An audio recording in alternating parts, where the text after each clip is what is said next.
Hi guys and welcome to Bomb Anime. It's your girl Ruka. And Big Boy Sammy here, bringing you a hot or not on the world of LEADALE. Creativity.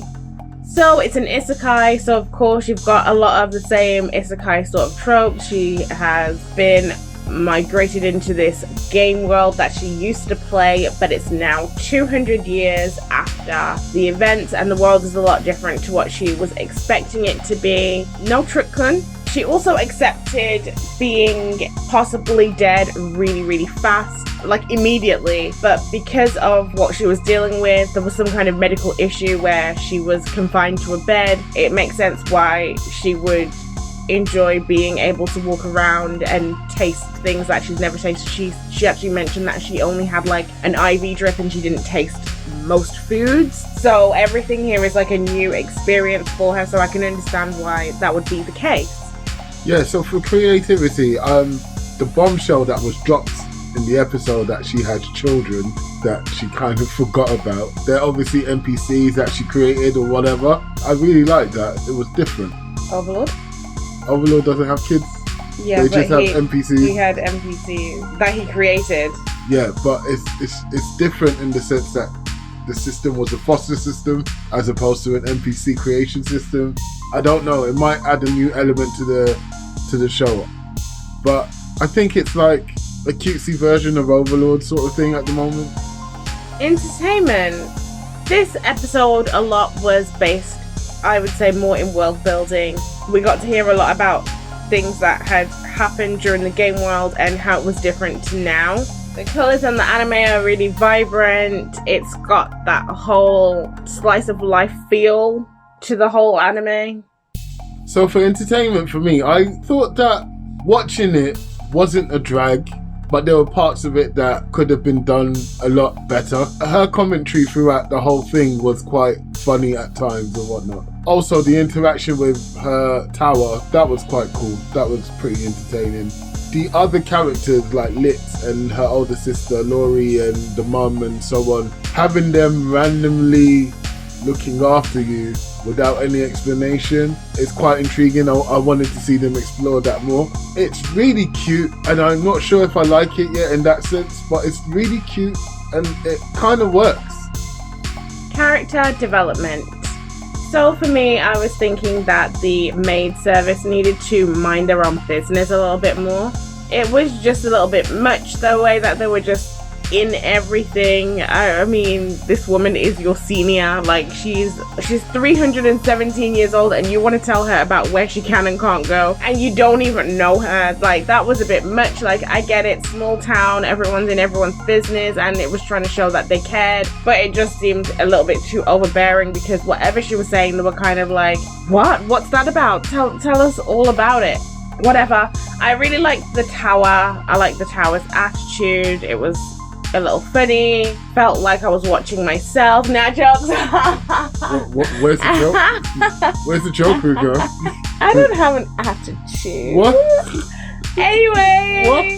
Moving on. Well, I really liked the tower and the way that it was acting. Even the way it was backtracking and then carrying on with its bad self. I don't know how I feel about Kana at the moment. I feel like she just keeps saying terms that are trying to tell us that it was a game, but like we already get it. You don't have to throw as much terminology at it so that we believe that you're in a game. Her randomly just talking about game features to the other NPCs. I didn't like that. So in terms of character development, I want to focus on Kana. So I didn't believe she was a player. I believe that she knew about players, but I kind of get the sense that she is now part of the game as opposed to an actual agent that has their own autonomy. Because, yeah, you've just woken up. Your, I guess, great sage version has decided to tell you that a power surge happened and you kind of probably bit the dust here. And now you're in the new world. And yet you have no questions. Any gamer will be like, what's going on? Where can I find loot? And where's the monsters at? Do you get what I mean? Like, you are the silver witch. You're used to just duckying everyone and yet you're here just chilling. And like, I get it because they've gone down the route that, you know, in her real life, she didn't have this much freedom. But really and truly, she's been playing this game for years. So she kind of knows how to get the freedom that she wants. There was a lot of questions being asked, and I'm guessing it's for our benefit in that sense, but not really. It didn't make me believe she was a character. It made me believe that she's probably an NPC. The other characters, they, like you said, come on, she's a grown woman. What are you doing? But it felt right in that sense. The tower felt right. But her forgetting that she had kids, that didn't feel right. So that's why I'm thinking that her brain's probably changed and she's an NPC. World building. For this section, I feel like I've got two sides, so I'm going to just say the negatives first. I feel like there were so many elements where it made it not believable. Like you were just saying, her forgetting about certain things. So like to her, you were just playing the game yesterday. Yes. But yet they acted as if she hadn't been playing the game for like 50 years, and then she's just like, oh crap, what? You know when you haven't played a game for a long time and then you're like, oh crap, what's the button to jump?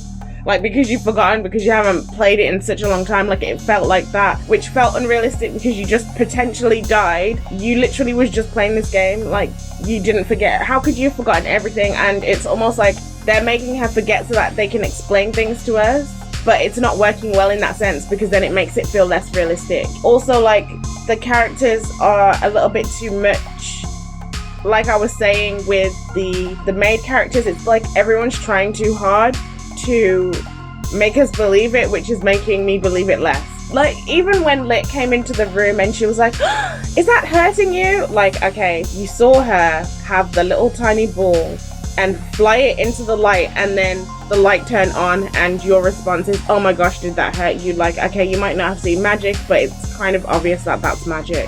It wasn't hard to figure out, but okay, whatever. I don't know, just certain things were just like, And then on top of that, her saying, oh, this place used to be more lively when I was here, and they were like, oh, it hasn't been lively for like 200 years, and then in the very next scene we see it totally full of like all of the villagers, and it's extremely lively. However, with the world building, what I did like is that we are finding out a lot about the world, and also they've been putting hints into like what exactly this anime is going to concentrate on. Like, we heard about how the 7 nations have been condensed into 3, and because her son was also trying to get a hold of her to also talk to her about this issue, it seems like it's a very much a larger issue that we're going to be continuously concentrating on. So it gives me an idea of where we're going, and it makes me feel like this episode is really just setting the scene. So the things that I wasn't getting, I feel like I have a reason for why I wasn't getting it. They really need to set the scene so that the rest of the episode they can just sort of show us. In terms of world building, for me, I feel like they did a really good job here. Like, they've taken the most generic isekai tropes, they've taken the most generic medieval Dungeons and Dragons area sort of situation, and they've made it look really pretty. It actually is beautiful as an anime. I wouldn't go as far to call it like Vivi Isong, but it's quite beautiful. The issue with the too much lore and too much telling me things doesn't really bother me too much, because like Ruka said, they focused on that aspect in this episode. So I'm expecting them to move forward and do things. This episode was like showing me where we're going, like Ruka said, basically. Plot execution. So I think I've already sort of said this as well when I was talking about the world building, that the anime seems to be sending us hints that the larger issue is how these 7 nations have been condensed into these 3, and how the villages have deteriorated since then as well, not getting as much traffic. Obviously that's got something to do with the players not being around as well, but it seems like it's a bigger issue. I feel like they're basically sending us signs that this is the case. Yeah, so for plot execution, they kind of given us multiple avenues that they can go down, which is quite nice. We didn't really get a plot for the episode as a whole, as we've already probably talked to death, that it was a filler episode to show you the lore and show you the backstory and whatever. So lots of, telling you rather than showing you. To the verdict. Creativity, hot or not? I'm actually going to give it a hot. I like the fact that isekai doesn't have to always be serious. It's quite cool that it's gone cutesy, and it's quite cool that she's got kids. I really want to see how that is explored. I'm giving this one a not.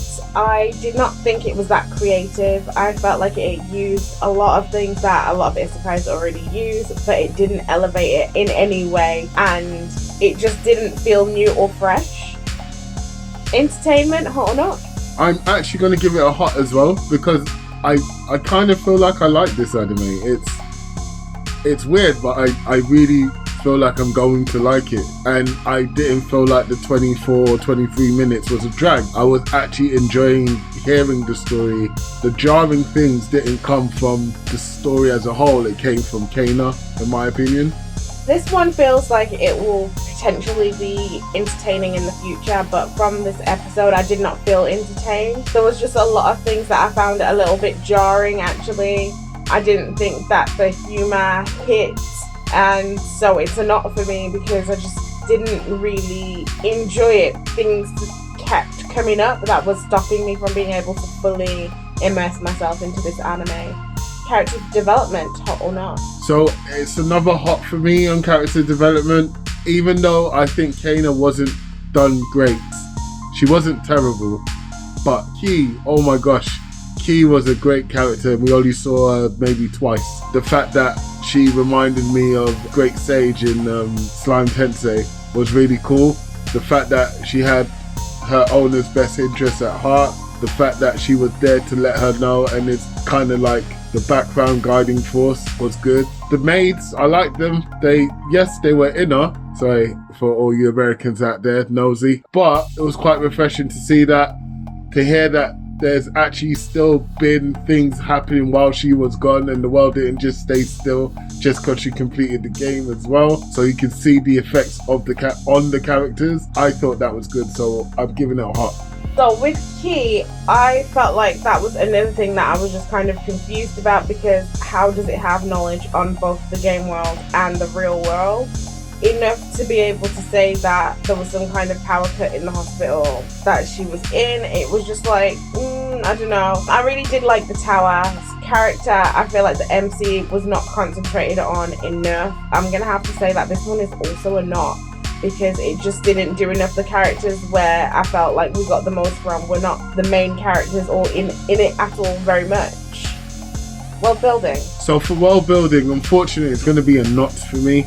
Yes, I do like the way it looks, and yes, they have done well with what they've used, but what they have used, like Ruka has actually said, is the same mechanics. Yes, she has children. It's no different from an NPC. I do like the fact that they are her kids, so that might change the interactions between them, but it doesn't change a lot. The tower system, what's different from having a tower or a dungeon? Who knows? Same thing really. The generic bar, the bear, all of that stuff, nothing's really changed there. So unfortunately, this world could be any isekai world, and loads of anime have done it better. I agree, it's like a generic sort of starter town for the world, but I actually did like hearing about the way the game started while Kana was playing it and how it's different now. So I feel like I've gotten information about the world building over a passage of time, and because of that I'm going to give it a hot. Plot execution. So unfortunately, it's another not for me on this one. I've been given 0 plots, not even an overarching plot. Yes, right now it's a bunch of concepts and lore, and that's cool. Loads of animes do that as their first episode and become bangers, so there's nothing wrong with it. It's just unfortunate it gets a not for me on this one. Well, I think that they've given us a lot of strong clues about what the plot is going to be and the direction that this anime is going to go on. I was going to give this one a hot, but the more I think about it, the more loose the perceived plot feels. Oh, I feel so bad because I'm going to have to give it a not. So there you have it. Big Boy Sama has gone for 3 out of 5 hots, and I've only gone for 1 out of 5 hots. I've been extremely harsh on this anime, but I do really think it is going to get better. I just think it's had a bit of a rough start. But if you made it this far, thank you so much. Don't forget to like, subscribe and share. Leave your comments down below. Peace.